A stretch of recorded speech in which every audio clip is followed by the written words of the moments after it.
Bismillahirrahmanirrahim. Assalamualaikum warahmatullahi wabarakatuh. Waalaikumsalam warahmatullahi wabarakatuh.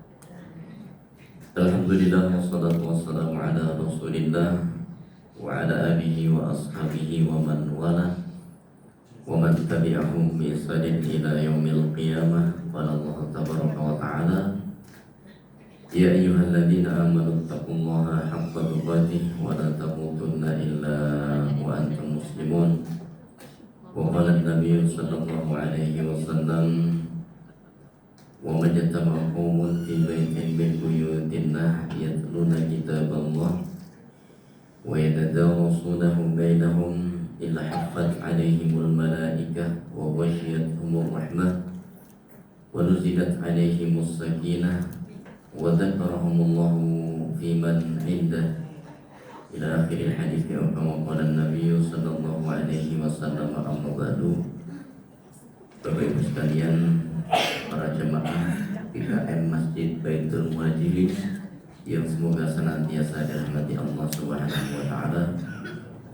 Alhamdulillah, pada hari ini 22 Zulqa'dah 1447 Hijriah, kita Allah izinkan untuk duduk di majelis taklim setelah sekian lama. Saya tidak silaturahim di masjid ini, Pak. Tadi mohon maaf agak terlambat karena lupa jalannya. Nyasar dulu kok tahu-tahu sudah di Kalimalang, balik lagi. Ya. Bapak Ibu sekalian, semoga Allah senantiasa melimpah curahkan kenikmatan kesehatan kepada kita semuanya, diberikan kemudahan dalam ibadah, karena nikmat yang paling besar itu sesungguhnya adalah nikmatnya ibadah. Kenapa dikatakan demikian? Kata Imam Hasan Al-Basri, man wahaballahu lahu ni'matal ibadah faqad wahaba ni'matad dunya. Siapa yang Allah berikan kepadanya kenikmatan ibadah, maka dia telah diberikan seluruh kenikmatan dunia. Aslinya begitu, Pak. Ya. Dan siapa yang dicabut, wa man naza'a anhu ni'matal ibadah, siapa yang telah dicabut nikmatnya ibadah, maka dunia sudah tidak terasa nikmat lagi baginya. Yang ada adalah kurang syukur kita ini sulit untuk kita sampaikan kepada Allah. Ya, kebahagiaan sulit untuk masuk ke dalam hati. Maka disinilah pentingnya kita mengingat kematian. Sebagaimana tema yang telah disampaikan, menanti ajal. Ya, segera bertaubat sebelum terlambat. Ajal itu Bapak Ibu sekalian, ya, sebagaimana disebutkan di dalam Al-Quran. وَلِكُلِّ أُمَّةٍ أَجَلٌ فَإِذَا جَاءَ أَجَلُهُمْ لَا يَسْتَأْخِرُونَ سَاعَةً وَلَا يَسْتَقْدِمُونَ. Setiap umat itu memiliki ajal. إِذَا جَاءَ أَجَلُهُمْ, kalau sudah datang ajal itu, لَا يَسْتَأْخِرُونَ سَاعَةً, sedetik pun, sesaat pun tidak akan bisa diundur. Wala yastaqdimun, tidak bisa dimajukan juga. Makanya karena ajal itu sudah diatur oleh Allah Subhanahu wa taala, Bapak Ibu sekalian, seyogianya bagi kita untuk senantiasa bersiap-siap. Apa yang sudah kita siapkan untuk menghadapi ajal itu. Suatu saat orang Badui datang kepada Rasulullah SAW. Ini ciri orang Badui, Pak. Biasanya 3. Satu, ya, kadang-kadang nggak begitu tahu aturan. Ya, lagi khutbah, Nabi lagi khutbah, tahu-tahu ngomong. Kita aja kan tahu, orang kalau lagi khutbah, kita duduk mendengarkan khutbah sampai selesai. Nanti kalau kita mau bicara, jadi lagi Nabi SAW ceramah. Ini ceramah. Tahu-tahu Badui datang, wahai Rasulullah, kapan hari kiamat itu terjadi? Ya Rasulullah, mata sa'ah, wahai Rasul, kapan hari kiamat terjadi? Maka Nabi melihat itu, siapa yang nanya? Oh, orang Badui. Wajar, ya, orang Arab. Maka Nabi pun tidak langsung menjawab, oh, kiamat tanggal 9 bulan 9 tahun 2009. Ternyata tanggal 12 enggak juga. Ternyata Bapak Ibu sekalian, Nabi balik bertanya, ma'adatta laha. Kalau kamu nanya hari kiamat kapan, apa persiapan kamu untuk menghadapinya? Apa Bapak Ibu sekalian persiapan kita untuk menghadapi ajal tersebut? Menghadapi kiamat, di mana ajal itu para ulama menyebut dengan kiamatus sughra, kiamat kecil yang akan menimpa setiap kita. Ya. Maka Nabi SAW bertanya, apa yang kamu siapkan? Maka Badui menjawab, ya Rasulullah, ma'a'addatu laha bikathratin minas shalah. Wahai Rasul, saya tidak banyak melakukan sholat-sholat sunnah. Malas Badui. Walasiyam, saya juga gak banyak melakukan puasa sunnah. Tidak kuat, mau kerjaan saya kuli kok. Tidak kuat. Walas sadaqah, tidak banyak sedekah juga wahai Rasul saya. Kalau saya miskin, apa mau disedekahin? Maka Nabi SAW bertanya, terus apa kamu ibadah-ibadahnya? Walakinni, tapi saya wahai Rasulullah memiliki amalan andalan yang saya gunakan untuk menyiapkan diri untuk menghadapi hari kiamat. Apa dua amalan andalan itu? Badui menjawab, ada dua amalan. Yang pertama, walakinni uhibbullah, akan tetapi wahai Rasulullah, saya mencintai Allah. Wa rasulah, yang kedua, saya mencintai Rasulullah sallallahu alaihi wasallam. Cinta kepada Allah, cinta kepada Rasulullah, Bapak sekalian. Dua amalan ini, apa yang Nabi katakan? Apakah Nabi mengatakan, cuman itu? Tidak. Ternyata cinta kepada Allah, cinta kepada Rasul, itu amalan yang sangat besar, Bapak Ibu sekalian. Bagaimana konsekuensinya? Lihat di dalam surah Al-Imran ayat 31 disebutkan, Qul in kuntum tuhibbuna Allah fattabi'uni. Katakanlah wahai Muhammad sallallahu alaihi wasallam, jika kalian mencintai Allah, fattabi'uni, maka ikutilah Rasulullah SAW. Yuhibbukumullah wa yaghfir lakum dzunubakum. Jika kalian mencintai Allah, mengikuti Rasul, maka Allah akan memberikan dua. Satu, yuhibbukumullah, Allah akan mencintaimu. Yang kedua, wa yaghfir lakum dzunubakum, Allah akan mengampuni dosa-dosamu. Masya Allah. Mendengar jawaban orang Badui yang modalnya adalah cinta kepada Allah dan cinta kepada Rasulullah, maka Nabi mengatakan, anta ma'aman ahbabta. Kelak di hari kiamat engkau wahai Badui akan dikumpulkan bersama yang engkau cintai. Berarti di mana Bapak Ibu sekalian? Di surga, karena Nabi di surga. Cinta kepada Allah, cinta kepada Allah. Ini modal utama pembahasan kita ternyata Bapak Ibu sekalian. Ya, persiapan kita, ajal yang telah ditetapkan oleh Allah Subhanahu wa taala. Bahkan disebutkan di dalam sebuah hadis, ya, ketika seseorang, ya, inna ahadakum yujma'u khalquhu fi batni ummihi 40 yawman nutfatan. Seorang itu diciptakan oleh Allah 40 hari pertama berupa nutfah, tetes air yang diletakkan di dalam rahim. Ya. Tsumma yakunu 'alaqatan mithla dzalik. Kemudian menjadi segumpal darah dalam usia 40 hari juga. Tsumma yakunu mudghatan mithla dzalik. Kemudian menjadi segumpal daging 40 hari juga. Ya. Kemudian setelah 40 hari ini, setelah 40 kali 3, 120 hari atau 4 bulan, ya, fayunfakhu fihi ruh. Allah Subhanahu wa taala meniupkan ruh, ya, ke dalam janin tersebut. Kemudian Allah perintahkan malaikat untuk mencatat. Wa yu'maru bi arba'i kalimatin. Diperintahkan malaikat untuk mencatat 4 hal. Yang pertama adalah ikat rizkihi, rezekinya seperti apa nanti, ya. Kemudian wa amalihi, amalnya kayak apa nanti. Yang kedua, apakah dia soleh atau tidak. Yang ketiga, wa ajalihi, ajalnya Bapak Ibu sekalian. Yang keempat, kebahagiaan dan kesengsaraannya.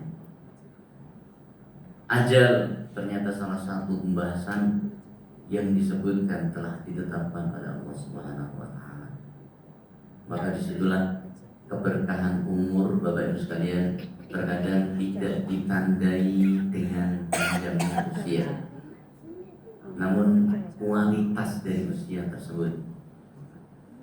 Namun ketika panjang usia kemudian dijadikan amalnya menjadi baik semuanya, maka itu lebih baik daripada yang lain. Nabi sallallahu alaihi wasallam menyebutkan, ya, khairun nas, sebaik-baik manusia adalah man qala umruhu, ya Allah panjangkan umurnya, wa hasan amalu, umurnya panjang, amalnya juga bagus. Ya, maka hendaknya kita berdoa supaya bukan hanya supaya umur kita panjang saja, namun juga supaya agar, ya, amal-amal kita ini menjadi bagus dengan usia panjang itu. Ada seorang yang sedang sholat, kemudian ternyata sujud dalam waktu yang sangat lama. Setelah dicek, dia ternyata dalam keadaan wafat. Kita tanyakan pada keluarganya, amalan apa yang dilakukan sehingga Allah memilihkan waktu yang sangat indah dalam kematiannya. Karena sungguh seorang akan diwafatkan dalam keadaan yang menjadi kebiasaannya, ya. Qul innal mauta alladhi tafirruna minhu fa innahu mulaqikum. Katakanlah Muhammad sallallahu alaihi wasallam, sesungguhnya kematian yang senantiasa kalian menghindari, kalian takut akan kedatangannya, mulaqikum, pasti dia akan datang kepada kalian. Tsumma turadduna ila alimil ghaibi wasyahadah. Ketika kematian datang bukan akhir dari kehidupan. Kata Allah, turadduna ila alimil ghaibi wasyahadah. Kalian itu akan dihadapkan kepada Zat yang mengetahui perkara gaib dan perkara nyata, yaitu Allah Subhanahu wa taala. Dihadapkan kita ini. Tsumma yunabbi'ukum bima kuntum ta'malun.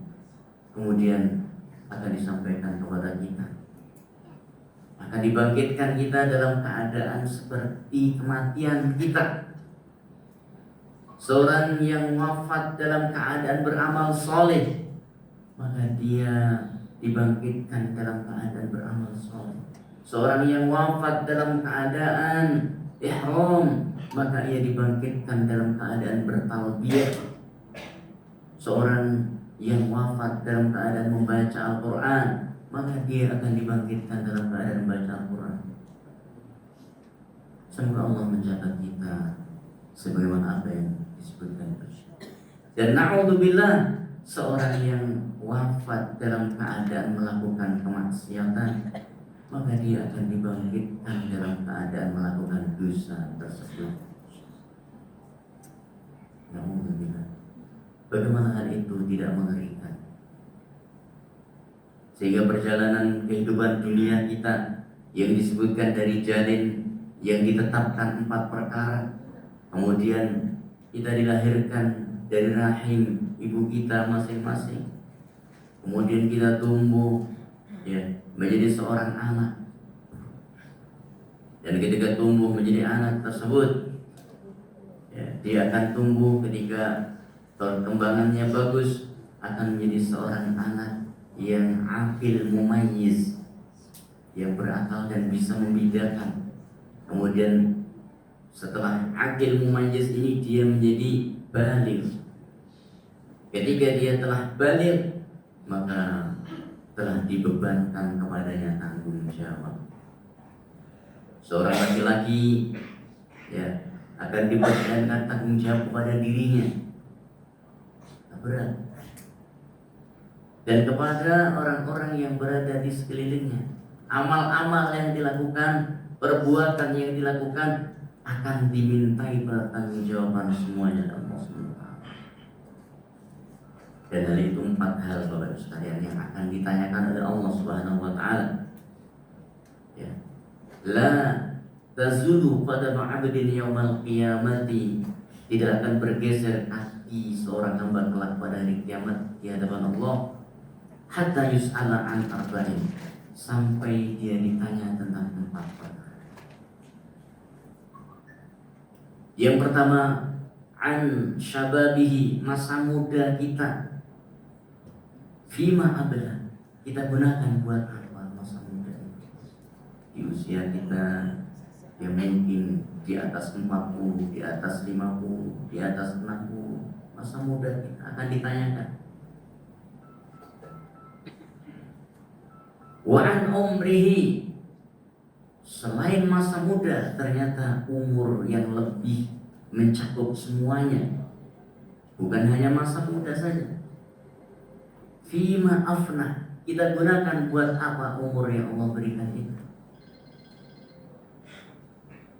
Yang ketiga, wa'an ilmihi, tentang ilmu yang sudah dia peroleh. Mada amila bihi, apa yang sudah diamalkan dari ilmu tersebut. Wa'an, yang keempat, malihi, hartanya. Masing-masing satu pertanyaan. Untuk harta ternyata ada 2 pertanyaan Bapak Ibu sekalian. Pertanyaan pertama, min aina tasabahu, dari mana kamu dapat duit kamu. Pertanyaan kedua, fima anfaqahu, kemana kamu belanjakan duit kamu. Maka beruntunglah bagi kita yang Allah berikan taufik mencukupkan dengan yang halal. Sebenarnya doa diajarkan Nabi, Allahumma kfini bihalalika an haramik, ya Allah cukupkanlah aku dengan apa yang kau halalkan dan lindungi aku dari apa yang kau haramkan. Beruntung ya. Harta yang halal akan dihisab dan yang haram akan diadab.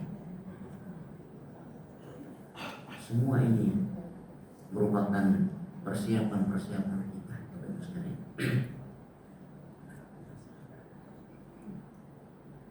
Ajal, husnul khotimah, su'ul khotimah, itu sangat dekat sekali. Disebutkan Nabi sallallahu alaihi wasallam, seseorang dia beramal wa ya'malu bi'amali ahli jannah hatta ma yakunu bainahu wa bainaha illa dira', sehingga antara dirinya dengan surga tidak ada jarak kecuali hanya 1 dira' saja. Tinggal melangkah sampai ke surga. Melangkah dia akan sampai ke surga. Fayasbiqu alaihil kitab, ternyata dia tergolong orang yang tidak bersabar di dalam menjalankan ketaatan kepada Allah, tidak bersabar di dalam menjauhi larangan, sehingga ia tinggalkan perintah yang menerjang larangan Allah Subhanahu wa taala. Ia kehilangan keimanannya, fayasbiqu alaihil kitab, ternyata ketentuan ajal telah mendahulunya. Ya, wa ya'malu bi amali ahli nar, sebelum wafatnya ternyata dia condong untuk melakukan amaliyah ahli neraka. fayadkhuluha, dia pun wafat kemudian dia menjadi ahli neraka. Begitupun neraka Bapak Ibu sekalian, sehingga dikatakan ya fayamalu bi'amali ahli nar hatta ma yakunu bainahu wa bainaha illa dhira'.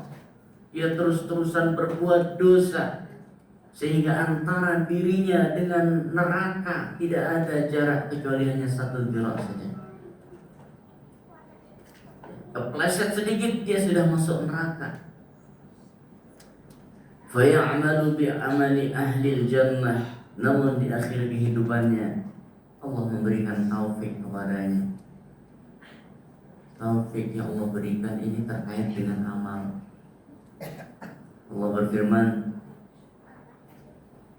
hal jazaa'ul ihsani illa ihsan. Tidak ada balasan kebaikan kecuali kebaikan.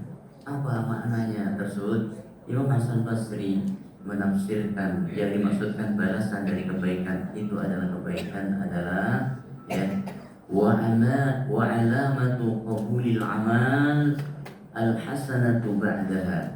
Tanda diterimanya amal seseorang itu dimudahkan untuk melakukan amal-amal kebaikan sesudahnya. Itu tanda bagus. Jika dia melakukan neraka, amalan neraka, kemudian dia melakukan pertaubatan dengan taubat yang benar. Ketika taubat dilakukan dengan benar, kemudian fayasbiqu alaihil kitab, ketetapan Allah datang kepadanya, ajal datang kepadanya, fayamalu bi'amali ahli jannah, dia dalam keadaan melakukan amalan-amalan ahli surga. Setelah pertaubatannya itu fayadkhuluha, maka dia pun kemudian masuk ke dalam surga tersebut.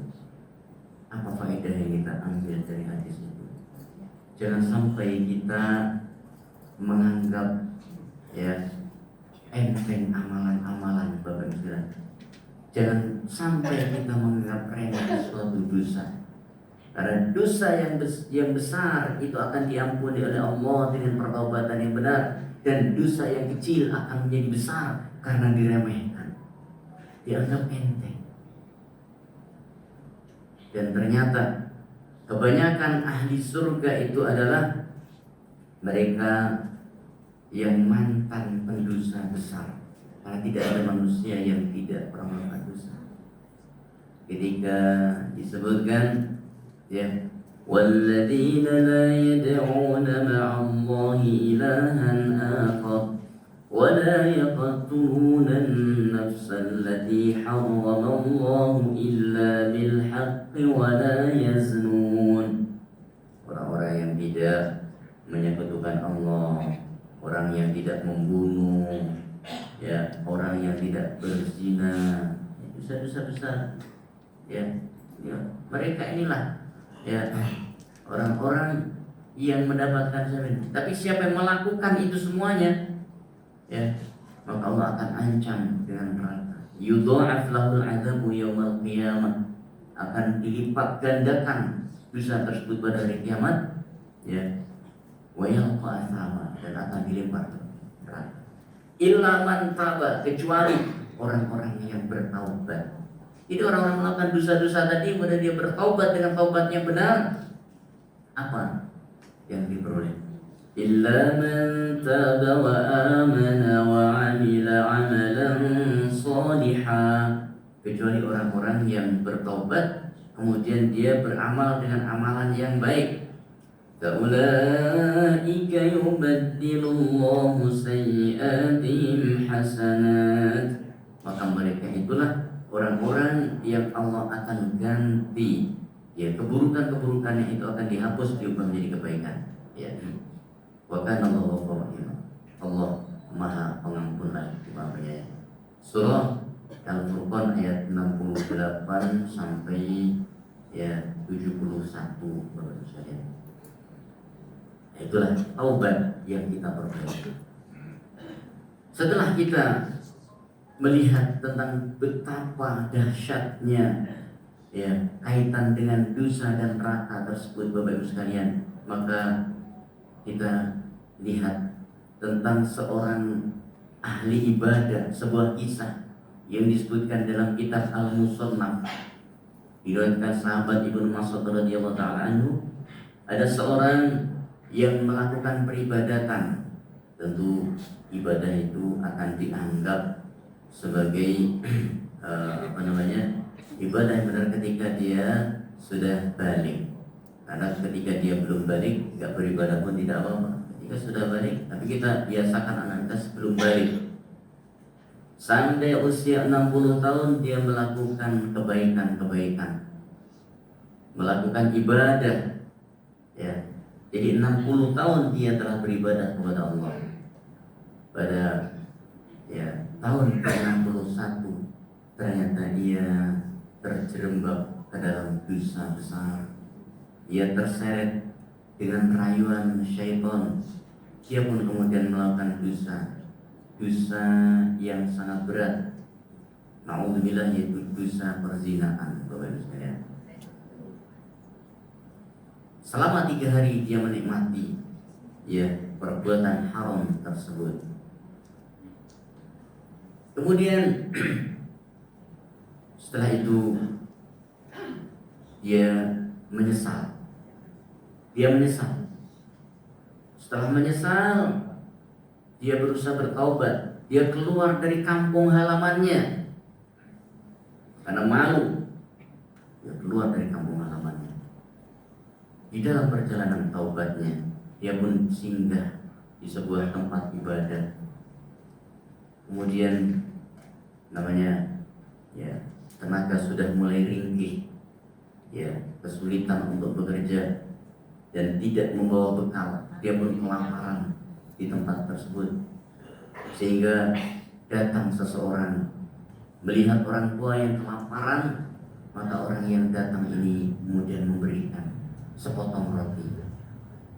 Bapak lapar? Iya, saya lapar. Ini roti buat Bapak, diberikan roti. Maka dia pun hendak melahap roti tersebut, namun tiba-tiba datang seorang yang dalam keadaan lapar. Orang itu dalam keadaan lapar. Kemudian, Pak, saya lapar. Maka si bapak tersebut kemudian memotong roti yang dia peroleh dari sedekah orang yang lewat itu menjadi 2 bagian. Nih buat kamu. Bagaimana? Kenyang, ternyata cukup mengganjal. Ketika dia hendak memakan sepotong roti, datang lagi orang lain yang lebih lapar daripada orang pertama. Pak, minta sedekahnya. Maka disedekahkanlah sepotong roti sisa tersebut kepada orang yang datang. Sehingga orang yang bertaubat ini tidak mendapatkan bagian apa-apa. Kemudian Allah pun menakdirkan kematian untuknya, dan ia mati dalam keadaan bertaubat, dan dalam keadaan kelaparan, dalam keadaan dia telah bersedekah melakukan amal soleh. Maka datanglah malaikat azab untuk membawanya ke Sijjin. Namun ketika malaikat azab datang, malaikat rahmat mencegahnya. Malaikat rahmat mengatakan, kenapa engkau hendak menghadap orang yang telah bertaubat? Bukankah dia ahli ibadah dalam waktu yang panjang? 60 tahun dia menjadi ahli ibadah. Maka malaikat azab mengatakan kepadanya, namun dosa besar yang dilakukan selama 3 hari telah menghapuskan seluruh amal-amalmu. Dosa besar itu, Bapak Ibu sekalian, telah menghapuskan amal yang dia lakukan selama 60. Maka jangan sampai kita menjadi orang merugi seperti ini. Kemudian Ibnu Mas'ud melanjutkan kisah tersebut.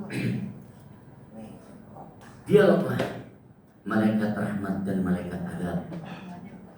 Baik, kalau begitu kita timbang mana yang lebih berat antara ibadah dia selama 60 tahun dan dosa besar yang dia lakukan selama 3 hari itu.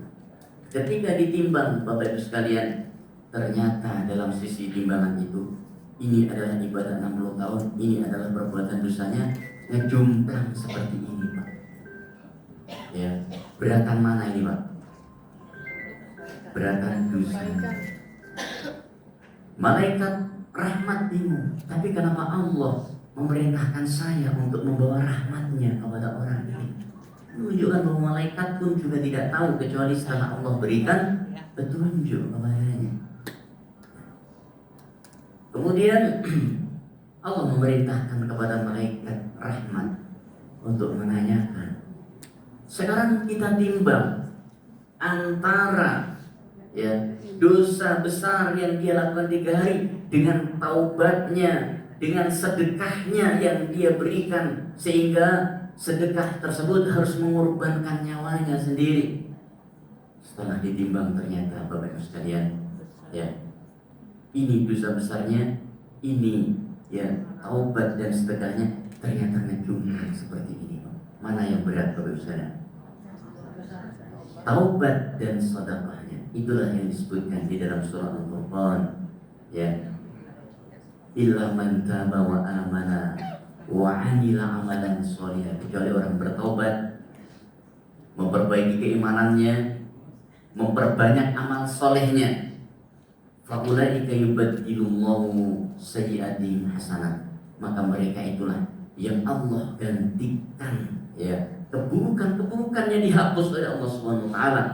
Kemudian digantikan dengan kebaikan. Sehingga Nabi SAW menyebutkan bahwa dosa-dosa yang dilakukan wa'atbi'is sayyi'atal hasanata, ikutilah oleh kalian ketika baru melakukan dosa, lakukan kebaikan. Lakukan kebaikan ketika kita baru melakukan dosa. Apa yang terjadi? Tamhuha, kata Nabi, maka kebaikan itu akan menghapuskan dosa yang telah dilakukan. Maka berbanyak amal-amal baik. Baik Bapak sekalian, melengkapi kajian ini adalah ada kurang lebih 12 hal penting yang harus kita perhatikan terkait dengan kiat untuk mendapatkan pertaubatan dari Allah Subhanahu wa taala, menjemput ajal dalam keadaan husnul khotimah, sehingga kebaikan itu senantiasa hadir dalam kehidupan kita. Dan kisah yang tadi disebutkan adalah kisah yang sahih yang disebutkan di dalam kitab Al-Musannaf karya Imam Abdul Razzaq rahimahullahu taala. 12 hal untuk menjemput ajal dengan husnul khotimah. Taubat yang mendapatkan garansi akan diterima oleh Allah Subhanahu wa taala. Sebenarnya disebutkan di dalam surah An-Nisa ayat 17. An-Nisa ayat 17. Innamat taubatu 'ala Allahi lilladzina ya'maluna as-su'a bijahalah thumma yatubuna min qarib faulaika yatubullahu 'alaihim wa kana Allahu 'aliman hakima. فَأُولَٰئِكَ الَّذِينَ يَتُوبُ اللَّهُ عَلَيْهِمْ وَكَانَ اللَّهُ عَلِيمًا حَكِيمًا. Sesungguhnya orang-orang yang akan diterima taubatnya oleh Allah SWT itu siapa ya? Orang yang melakukan dosa kemudian segera taubat, tidak menunda-nunda. Ya, taubat tidak boleh ditunda. Sekarang. Itu ciri orang akan diterima. Dan ciri orang yang tidak akan diterima taubatnya itu pada ayat lanjutannya, pada ayat 18. وَلَيْسَتِ التَّوْبَةُ لِلَّذِينَ يَعْمَلُونَ السَّيِّئَاتِ حَتَّى إِذَا حَضَرَ أَحَدَهُمُ الْمَوْتُ قَالَ إِنِّي تُبْتُ الْآنَ وَلَا الَّذِينَ يَمُوتُونَ وَهُمْ كُفَّارٌ أُولَئِكَ أَعْتَدْنَا لَهُمْ عَذَابًا أَلِيمًا. Dan taubat tidak akan Allah berikan kepada orang yang menunda-nunda taubat. Sampai ketika ajal datang kepadanya, ini itu betul Ya Allah, sekarang saya taubat dan diterima. Ajal sudah datang. Ajal sudah datang, baru bertobat. Walalladzina yamutuhum kufar, dan bukan pula orang yang ketika wafat dia dalam keadaan ya ingkar kafir kepada Allah Subhanahu wa taala. Yang pertama Bapak Ibu sekalian adalah meluruskan tujuan hidup kita dan mengenali apa tujuan hidup. Apa tujuan hidup itu Bapak Ibu sekalian? Disebutkan dalam surah Az-Zariyat ayat 56. Itu tujuan hidup.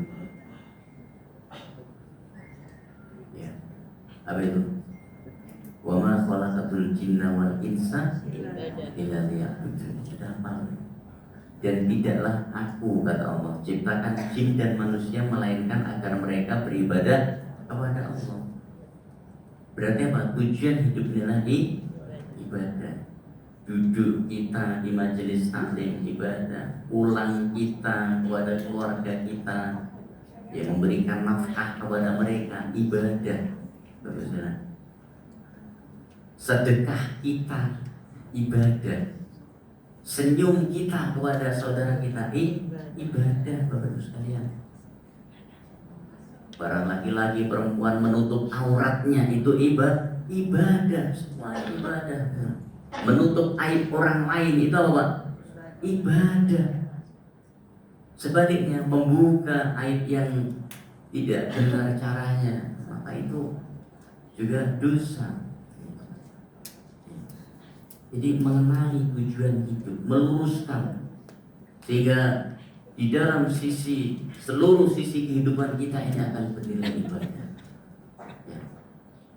Yang kedua adalah menjaga tauhid di dalam jiwa kita.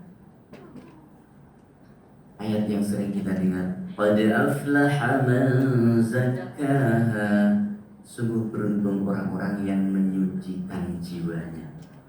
Apa itu menyucikan jiwa Bapak sekalian? Dengan tauhid. Dari mana kita tahu Pak Ustaz? Dari tafsir. Tafsir mana? Surah An-Nisa. Ya. Inna Allah la yaghfiru an yushraka bihi wa yaghfiru ma duna dzalika liman yasha. Sesungguhnya Allah SWT tidak akan menerima ya taubat orang-orang yang mati dalam keadaan syirik. Tidak akan mengampuni, maksudnya tidak akan mengampuni orang yang mati dalam keadaan syirik atau menyebutkan Allah SWT, dan akan mengampuni dosa-dosa yang selain syirik tersebut. Ya, jadi di dalam surah An-Nisa ayat 48 tentang kesyirikan. Berarti apa? Lihat, orang yang penuh dengan kesyirikan dalam dirinya berarti dia dalam keadaan kotor. Dari mana kita tahu? Pada ayat 49. Alam tara ilal ladzina yuzakkuna anfusahum. Tidakkah engkau memperhatikan orang-orang yang mentazkiyah, menganggap suci dirinya sendiri? Ya. Ternyata apa? Balillahu yuzakki man yasha. Allah lah yang mensucikan siapa yang dikehendaki. Yang dimaksudkan kesucian tersebut adalah ya, beruntung menjaga jiwa itu adalah jiwa yang dipenuhi dengan keimanan dan ketauhidan. Nah ini Bapak Saudara. Keimanan bukan hanya masalah saya beriman kepada Allah. Iman akan mengakar di dalam hati dan akan terwujud dalam perbuatan kita.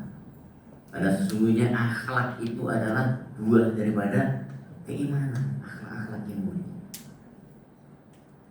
Yang ketiga adalah istiqomah di dalam melakukan ya perintah-perintah Allah. Surah Fussilat ayat 30 Allah berfirman, Innal ladzina qalu rabbunallah tsumma istaqamu. Sesungguhnya orang-orang yang mengatakan Tuhan kami adalah Allah, tsumma istaqamu, kemudian ya mereka istiqomah. Ya, apa yang terjadi? Tatanazzalu alaihimul malaikah. Ketika ajal hendak datang kepada mereka, malaikat turun kepada mereka dengan memberikan kabar gembira, Allah takhafu, jangan kalian takut, wala tahzanu, dan jangan kalian bersedih. Ya. kabar gembira yang datang dari Allah Subhanahu wa taala. Istiqomah. Apa itu istiqomah? Melakukan amalan-amalan yang terus-menerus. Bahkan Nabi dikatakan, ya, ketika sahabat bertanya, ya Rasulullah, ayyul amali ahabbu ilallah. Wahai Rasul, amal seperti apa yang Allah paling cintai? Nabi mengatakan, adwamuhu, yang akan terus-menerus. Walaupun sedikit, wahai Rasul, walaupun sedikit, tapi terus-menerus. Yang keempat adalah memperbanyak taubat, istighfar, Bapak Ibu sekalian. Taubat, terkadang taubat itu juga disebut istighfar, dan istighfar itu juga disebut taubat. Terkadang dua-duanya disebutkan dan memiliki makna yang berbeda, Bapak Ibu sekalian. Seperti dalam surah surah Hud ayat 3. Wa istaghfiru rabbakum tsumma tubu ilaih. Dan beristighfarlah kepada Rabb kalian dan bertaubatlah kepada Allah. Jadi istighfar dan taubat dibedakan. Ketika disebutkan dua-duanya, maka yang dimaksudkan istighfar itu adalah mohon ampun kepada Allah dari dosa kecil. Taubat mohon ampun kepada Allah dari dosa besar. Itu misalnya. Dan pengaruh daripada istighfar dan taubat ini akan memiliki pengaruh. Lanjutan ayat itu Allah menyebutkan, ya, yumatti'kum mata'an hasana. Ketika istighfar dan taubat ini biasa dilakukan, Allah akan mengubah kehidupan seseorang itu menjadi kehidupan yang penuh dengan kebahagiaan, Bapak Ibu sekalian. Ya. Sekali lagi, ya, konotasi kebahagiaan itu tidak harus ke arah duit. Banyak orang-orang yang tidak punya duit tapi bahagia, Pak. Banyak duitnya banyak nggak bahagia juga, banyak gitu kan. Buktinya, ya, tidak punya duit tapi tidurnya nyenyak. Duit banyak nggak pernah bisa tidur. Jadi Allah berikan kenikmatan, ya, itu melalui istighfar dan taubat tersebut. Kemudian yang kelima, dekat dengan Al-Quran. Karena Al-Quran ini diturunkan untuk mendatangkan kebahagiaan. Surah Toha ayat 2 Allah sebutkan, ya, ma anzalna 'alaikal Qur'ana litashqa. Quran Allah turunkan kepada engkau Muhammad sallallahu alaihi wasallam tidak untuk menjadikanmu sengsara. Artinya Al-Quran ini adalah kunci untuk membuka kebahagiaan. Tidak. Kita sudah melewati bulan Ramadan. Ya mungkin kalau kita membandingkan amal kita dengan Ramadan susah. Ramadan tiap malam kita sholat malam. Ya, jumlahnya pun ya variasi, ada yang minimal 11 bisa sampai 23. Ya, itu kan. Apakah kita setelah Ramadan masih istiqomah? Mungkin kita berat jika membandingkan dengan Ramadan. Cukup kita bandingkan dengan sebelum Ramadan dulu, ya, bacaan Quran kita. Ya, apakah ketika kalau Ramadan kita kan targetkan satu hari 1 juz misalkan, 1 bulan hafal, ya. Tapi apakah kita sanggup? Jika kita tidak sanggup, kita bandingkan dengan yang sebelum Ramadan. Oh, sebelum Ramadan saya jelas gak baca. Sesudah Ramadan tersisa 1 lembar saja. Ini kita pertahankan, ya, dekat dengan Al-Quran. Kenapa Al-Quran itu berat? Karena Al-Quran penuh dengan kebaikan. Disebutkan, siapa yang baca 1 huruf dari Quran maka dia diberikan 10 kebaikan. Apa 10 kebaikan itu, Bapak sekalian? Kita sudah sering mendengar ini, tapi kita jarang yang tahu apa makna kebaikan itu. Kebaikan tersebut ditafsirkan di dalam surah Hud ayat 114. Apa itu? Innal hasanati yudhibnas sayyi'at. Sesungguhnya kebaikan itu akan menghapuskan dosa. Artinya apa? Berarti ketika kita membaca 1 huruf Quran, Allah mengampuni 10 dosa kita. Masya Allah. Bagaimana kita tidak mempersiapkan sebaik-baiknya untuk ajar yang husnul khotimah tersebut? Yang keenam adalah, ya, mencari teman-teman yang solehah, Bapak Ibu sekalian. Ibu-ibu berkumpul dengan majelis solehah, bapak-bapak berkumpul dengan majelis-majelis yang soleh. Kenapa demikian? Karena disebutkan dalam hadis riwayat Ahmad, salah satu jenis syafaat kelak pada hari kiamat itu Bapak Ibu sekalian adalah syafaat teman-teman yang soleh, di mana seorang akan mencari temannya ketika dalam kehidupan dunia dulu. Mana teman saya ya Allah? Allah jawab teman kamu di neraka. Maka dia bersedih, kemudian dia memohon kepada Allah agar Allah membebaskan dari hukuman neraka dan dimasukkan ke dalam surga, sehingga dia pun masuk ke dalam surga. Ini dikenal dengan syafaat kawan-kawan yang soleh. Nabi SAW juga menyebutkan almar'u ala dini khalilih. Seorang itu agamanya akan sangat dipengaruhi dengan orang-orang yang di sekelilingnya. Kalau kita ingin semakin baik, kita sulit menjadi baik, kita kumpul dengan orang baik, insya Allah akan menjadi baik. Yang ketujuh adalah tidak meremehkan amal-amal yang kecil.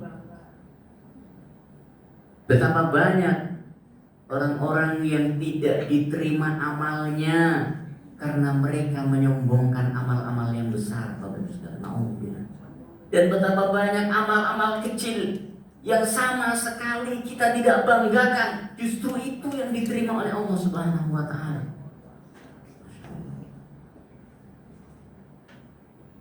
Seorang mendapatkan pahala besar di akhirat, ternyata hanya dengan separuh biji kurma dia dibebaskan dari neraka. Karena separuh kurma, separuh kurma Pak, nggak kuat. Mau sedekah satu kurma nggak kuat saking nggak punya duit. Sedekahnya separuh kurma, ternyata ini cukup untuk membebaskan dirinya dari neraka. Dan dia sudah tidak berpikir lagi. Maka jangan pernah kita membanggakan amal-amal yang besar atau meremehkan amal-amal yang kecil. Bisa jadi amal-amal kecil tersebut yang kemudian menjadi penyebab kita mendapatkan rahmat ampunan Allah Subhanahu wa taala. Yang kedelapan adalah membersihkan hati. Hati yang senantiasa bersih. Bapak Ibu sekalian, Nabi Ibrahim alaihissalam telah mengajarkan kepada kita. Ya Allah, abadikan di dalam surah Asy-Syu'ara yang disebutkan wala tukhzini yauma yub'atsun. Ya Allah, jangan Engkau hinakan aku pada hari kebangkitan kelak. Yauma la yanfa'u malu wala banun. Di hari yang harta yang sudah diinfakkan tidak akan ada manfaatnya lagi. Wala banun, anak-anak soleh kita tidak bermanfaat lagi doa mereka. Illa kecuali siapa Bapak Ibu sekalian? Man atallaha biqalbin salim, kecuali yang datang kepada Allah dengan hati yang bersih. Ternyata apa? Harta yang kita sedekahkan, amal yang kita lakukan, anak-anak soleh yang kita didik, semua hanya akan bermanfaat ketika hati kita bersih. Surah Asy-Syu'ara ayat 87 sampai 9.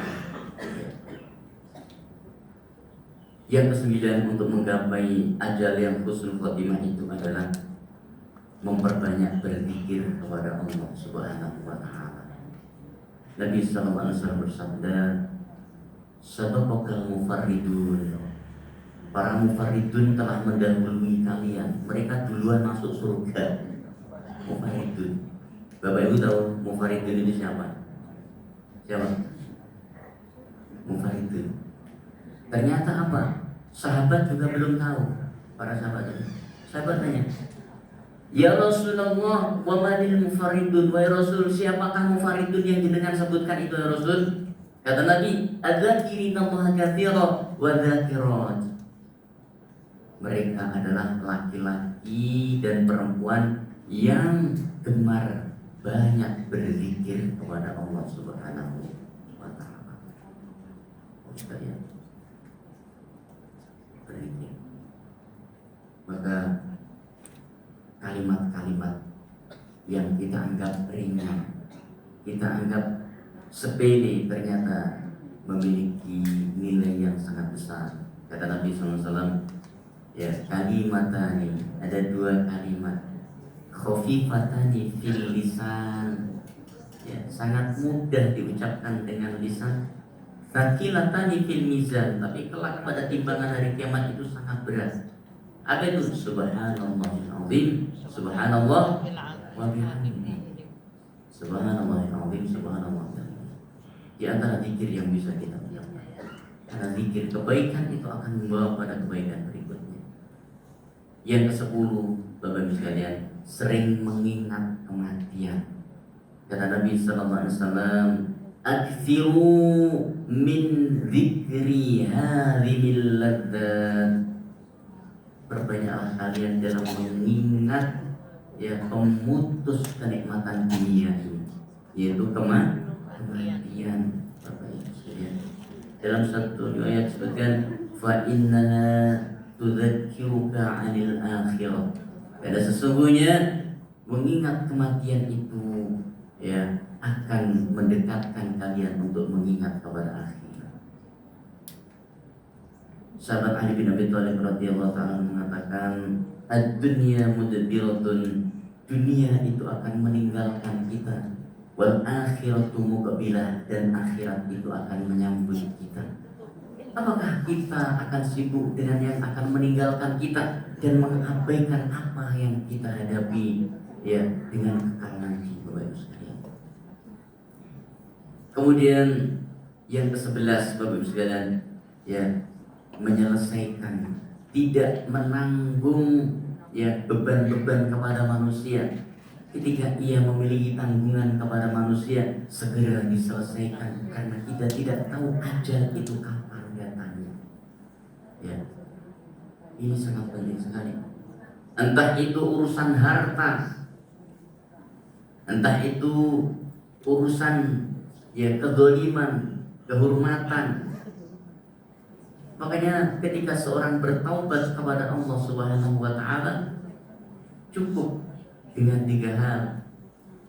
Dia menyesali dosa itu, dia bertekad untuk tidak mengulanginya, ya, dia memperbanyak amal-amal saleh. Dosa kepada manusia tidak cukup dengan 3 hal ini. Ditambahkan satu lagi, harus menyelesaikan urusan dengan orang tersebut. Jika terkait dengan harta, harus dibayar lunas. Jika terkait dengan kezaliman, harus meminta maaf sampai mendapatkan maafnya, Bapak Ibu sekalian. Nah, itulah ketika kita ingin mempersiapkan diri sebaik-baiknya. Apa kata Nabi sallallahu alaihi wasallam? Ya. La yahillu li muslimin an yahjura akhahu fawqa thalatin. Tidak halal bagi seorang muslim untuk saling bermusuhan dengan sama muslim, ya, lebih dari 3 hari. Waman hajara akhahu fawqa thalatin. Siapa yang, ya, bermusuhan dengan saudaranya lebih dari 3 hari, famata, kemudian dia mati, dakhalan nar, diancam dengan neraka. Yang ke-12 terakhir, berjalan memohon kepada Allah supaya diberikan husnul khotimah. Para ulama, ya, menjelaskan, jangan lupa kita memohon husnul khotimah kepada Allah Subhanahu wa ta'ala, karena sungguh kita tidak mengetahui dengan apa Allah Subhanahu wa ta'ala akan memberikan akhir kehidupan kepada kita. Semoga Allah memberikan husnul khotimah kepada kita semuanya, kepada saudara-saudara kita yang telah mendahului kita, kedua orang tua kita yang telah mendahului kita, guru-guru kita, semuanya Allah masukkan ke dalam surganya dan diampuni semua kesalahan-kesalahan beliau. Allah lepaskan nomor 934 ini, Pak. Jadi ini 12 kiat untuk mendapatkan, ya, taubat, ajal yang baik, dan husnul khotimah. Silakan, ya, kami serahkan kembali waktu kepada pembawa acara.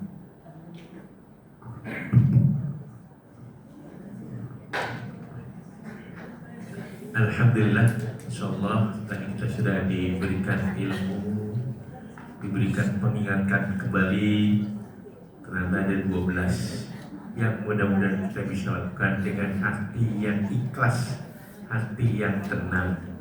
Ya, mudah-mudahan seperti itu. Barangkali saya buka, ada yang mau bertanya? Ada?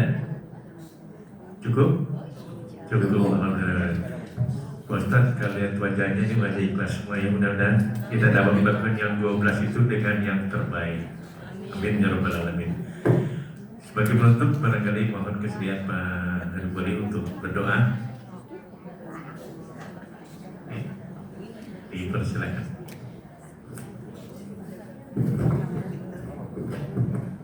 Syukur Ustaz, kajiannya yang luar biasa sekali, sangat menyentuh dan dalam untuk kita semua. Mari Bapak Ibu semua